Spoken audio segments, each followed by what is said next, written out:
April is Financial Literacy Month. Finances is something that impacts all of us, but studies continuously show that most Americans don't have the confidence when it comes to managing their finances. Why is that? How do we begin to change that? I sit down today with Gabe Rendon, the Executive Director of the Financial Literacy Center of the Lehigh Valley, to discuss those questions and more. That's all coming up right here, right now. I'm Sam Chen, and this is Face the Issues.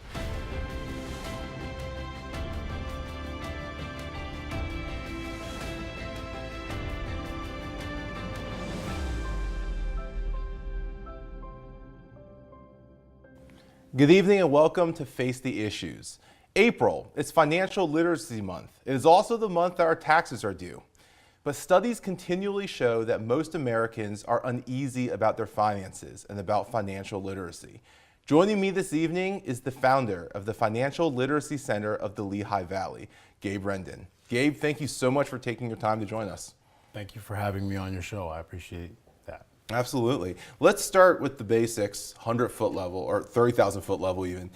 Finances, it impacts everyone's life. Everyone has finances.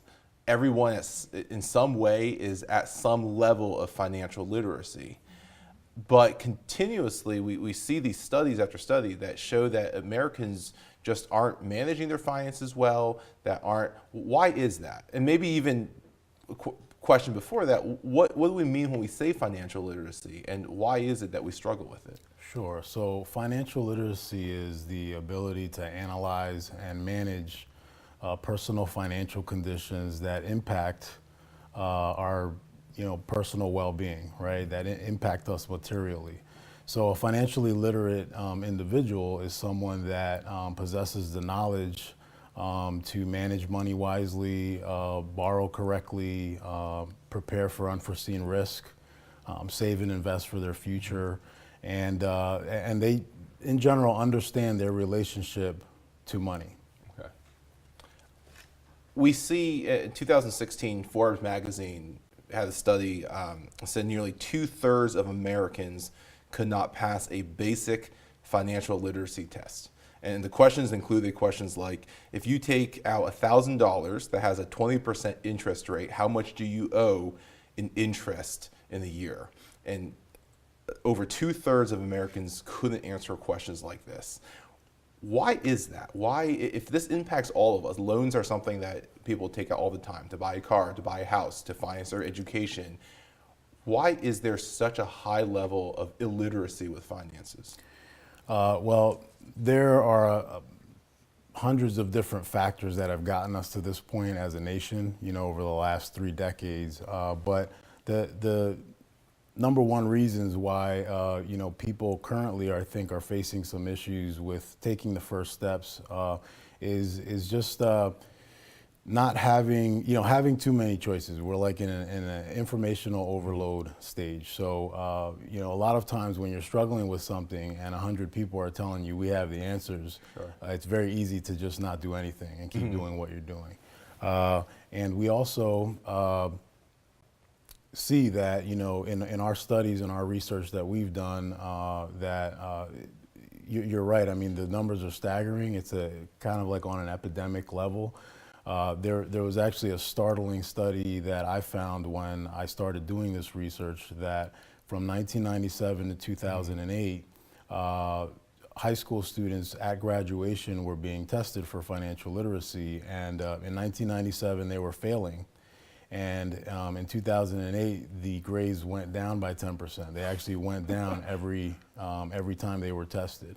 Oh my God. So, and being in the financial services industry over that time frame, I can tell you that from 2008 until now, it hasn't improved. Okay. Yeah. Let's talk about numbers quickly. Sure. This number of different studies. I know you've done your research as well. A Mintel survey discovered, this is in 2017, I believe, that only 19% of Americans would give themselves an A rating. This is a self-rating system. Only 19% of Americans would give themselves an A rating for financial literacy. Only 21% believe that they will be able to reach their retirement goals. Only 1 in 4 of non-parents have a written financial plan, and only 1 in 3 Americans have a budget. Do you see these same numbers in your work? Absolutely. We test for knowledge and we test for confidence before we start our course and after. And it's surprising, and if you do not have the confidence in an area of finance, then you're not going to take action. And that's part of the reason why we try to measure it. And definitely my experience confirms what you found. Yeah. So let's talk a little bit about why. Sure. We know finances impact all of us. All of us have, so you've always said, all of us have some level of financial literacy. It's either good or it's bad, but there's some level of it.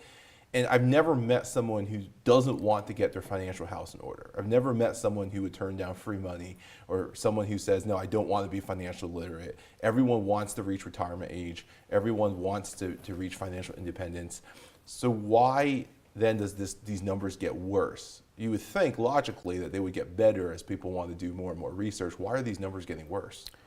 Well, a lot of it has to do with setting goals right from the beginning. I believe that you have to define what you're really after long term. So for example, everyone knows that we should budget. Income minus expenses, everyone understands that there's some math involved with that, and I believe there are a lot of people that know how to do it and don't.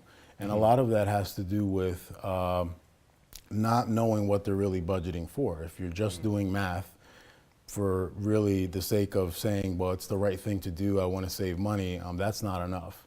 So we have to really decide what it is that we're after long term. Defining what is wealth to you. What is it that you're really after? Are you looking for 10 houses and 10 cars, or no house and a boat on the beach? What is it that you're really budgeting for? And I think that that would definitely help individuals to take their first steps towards financial literacy if they could define what they were really after. Right. And you also mentioned earlier that there's a lot of different services that are offered. And it's true, there are different agencies for everything from banking to wealth management to financial planning. And they throw all these different terms and plans at people. And you talked about how that creates chaos. Could you go into a little more detail on that? What are these different plans and why are they out there, and should people take advantage of them? Sure. So if you imagine a high school student that comes out of high school and they've been learning, math and economics, but not really learning personal finance and hasn't maybe had it modeled for them at home either, because again, some of these studies that I did going back to 1997, those are parents now. Right. Right. So they haven't necessarily modeled the right behavior for their kids. Now that person becomes an adult and there are all these choices and all these selections. And if they wind up doing business with the right people, with the right guidance, it turns out great. But there's definitely some risk there with predatory practices and just making decisions at 18, 19, 20 years old that is going to impact that individual for the next 5 to 10 years. Sure, and that makes sense that we tend to have a fear of the unknown. If we don't know what we're getting into, or if we get bad advice, there's obviously risk there. Right. What's the risk if we don't get our financial house in order? Well, I believe that the number one risk, just to give you an example, the number one risk is that the number one risk I believe that America is facing right now is that people my age and younger underestimate the amount of money that they're going to require to live off of when they can no longer work. So that's one example of a long-term risk, right? But then you have everyday risks that we're not preparing for that impact that. So if I'm driving a 10-year-old car, I should know that I should be planning to purchase my next car, because that car could go tomorrow or it could die a year from now. And so managing those immediate risks impacts our long-term risk, because otherwise we find ourselves juggling a lot of balls trying to manage today's risks and never even addressing tomorrow's risk. That makes sense. Are there groups or demographics or times, because we all know the market fluctuates, are there groups of people, demographics, or are there specific times in an individual's life where they are most vulnerable or more vulnerable to that kind of financial backsliding or that kind of financial chaos? Sure. So what we identified was life-changing events. And the segments of our community that we focus on we chose those segments because of this. So when you're going through a life-changing event, like going from a high school student to becoming an adult, Military veterans who, have been deployed, now they're coming back, formerly incarcerated individuals who, maybe were in prison for 2 or 3 years and now they're coming back out. Or even widows and widowers, where you have, one person who managed all the finances has passed away. And so not only is it a life-changing event that they lost a partner, but it's a life-changing event that now they have to take control of their finances, and they haven't done that in a long period of time. And then lastly, immigrants, we focus on because it's a serious life-changing event to go to another country and have to learn a whole entire new economic system. Right. So, what advice do you give to those then, either in those groups or any of us who are on this journey? What advice do you give to them in terms of that financial literacy? Again, we're talking staggering numbers. Only 19% think they have an A in understanding their finances. Only 1 in 3 Americans have a budget. Actually, when I read this article, they said that the promising numbers were that at least 1 in 3 Americans have a budget. Those numbers don't seem promising to me. Right. That's a failing grade, no matter how you cut it. Right. What is your advice to those people who are hearing you and saying, hey, maybe I need to get my finances in order, but have those fears that you talked about? Well, I think the number one thing is don't try to become an expert overnight.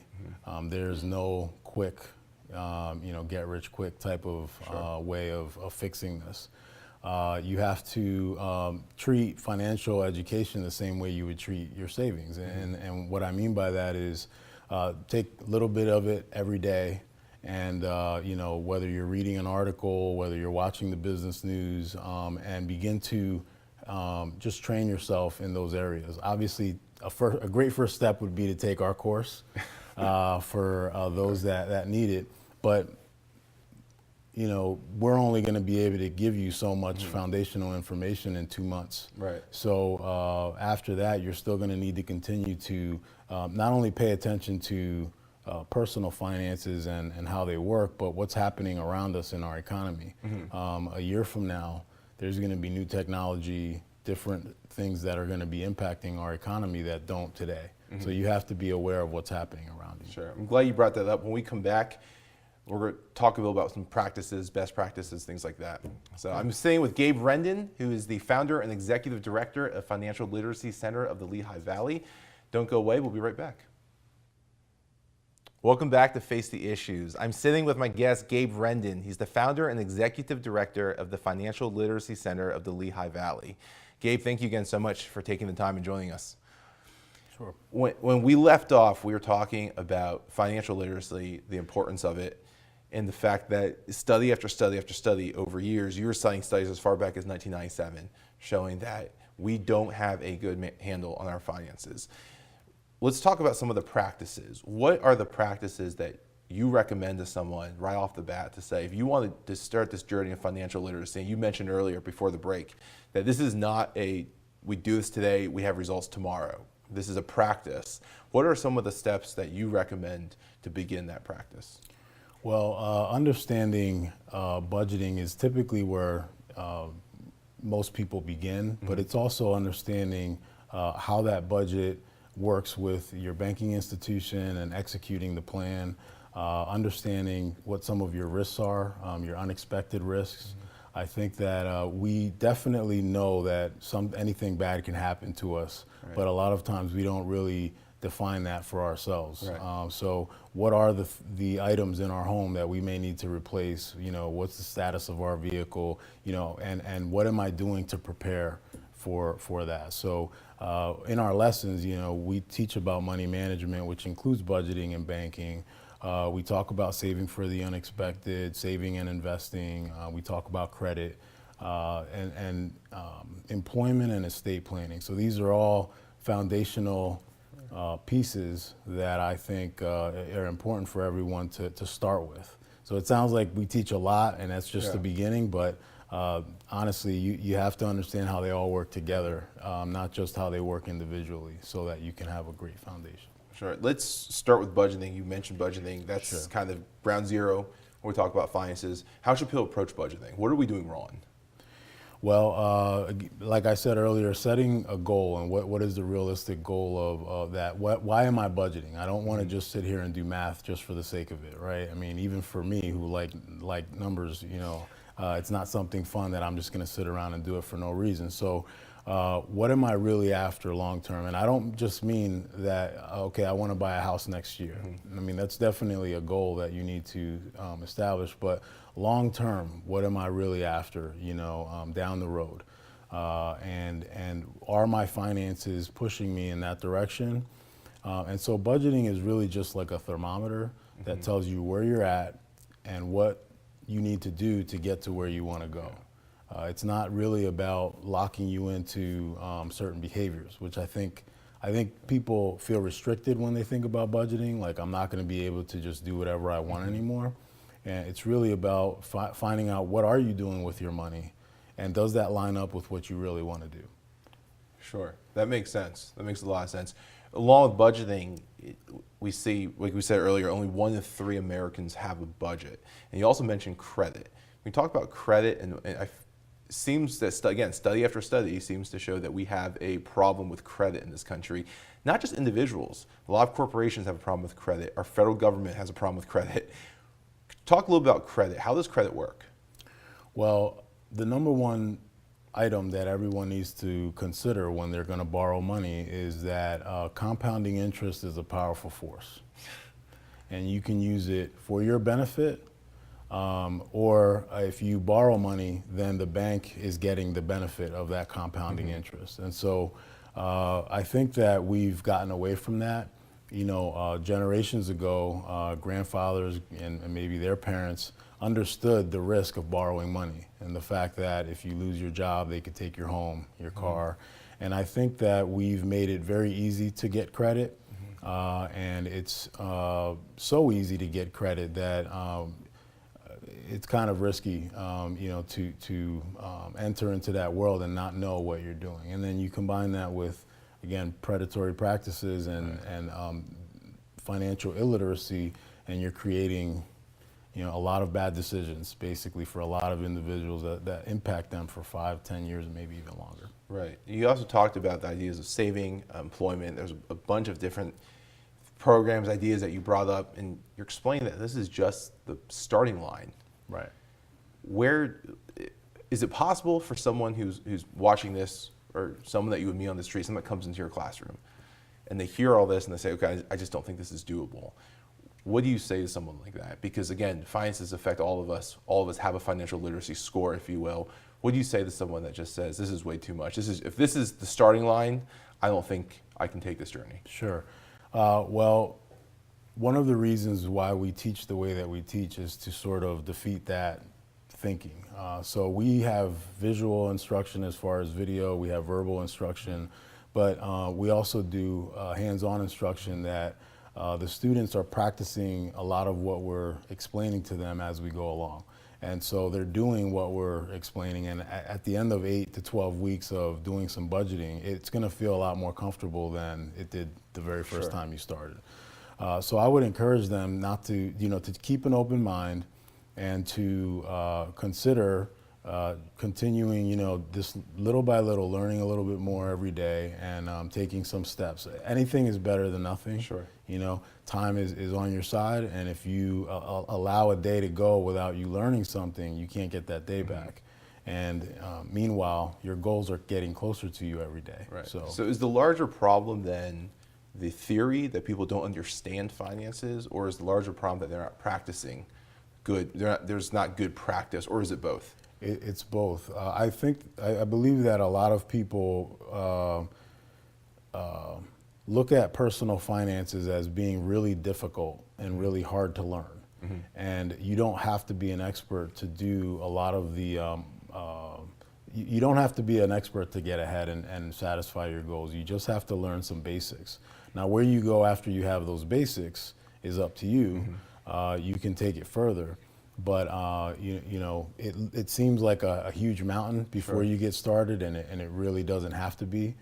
We build from one lesson to the next. It starts off very simple, and then it gets harder as we go for that reason. Sure. Someone has a budget, they have a financial plan, they've taken your class, they're on the right path, they hit a setback.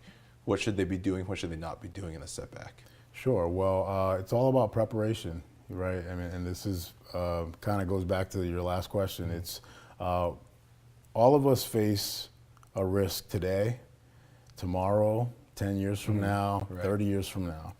And I believe you only have a certain amount of time. You have a window of time where you can prepare for that risk.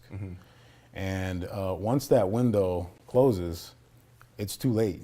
And so it's really important to start right away in taking the correct steps towards financial literacy. And if you prepare for those hardships, then you'll be more ready. Now, again, in your scenario, if you're not prepared for it and something happens, you know, that window closed, you didn't prepare for the risk, something happened, so now I have to manage it. It's going to depend, right? You're going to have, it's going to depend on the situation, but you can pick yourself up. You know, when you go through the highs and lows of life, you can definitely get back on the horse and start from wherever you're at and rebuild from there. It's possible, regardless of, you know, bankruptcy, all of the things that people face. You can definitely turn that around. Sure. Last question: taxes. What should people be doing with their tax returns? Well, if they have debt, especially high interest rate debt, they should be paying that off first. I know that it's very tempting to buy something new. It's very tempting to go on vacation or something like that. Sure. But pay back what you've already borrowed. You know, that's the first thing. Technically, your tax refund is just you getting back what you could have gotten all year in your paycheck. So you know, instead of having paid those debts off throughout the year, just pay them off now. If you don't have any debt, then great news. You know, put that money away in a savings account, or depend if you have your emergency savings, then, you know, go to the next step, which would be, you know, your 5 to 10 year savings, Sure. and so on and so forth. It's a very simple answer, but that's the best answer, is to get out of debt as quickly as you can. Great. Well, thank you so much. Sure. Gabe Rendon, founder and director of the Financial Literacy Center of the Lehigh Valley. We'll be right back. Welcome back to Face the Issues. On Face the Issues, each week we have a robust conversation on the ideas. But it's not merely enough to just talk about the ideas. We also have to put examples of leaders in front of all of us, examples and role models that we can learn from. And this week, well, our hometown hero is Gabe Rendon, our guest from the show.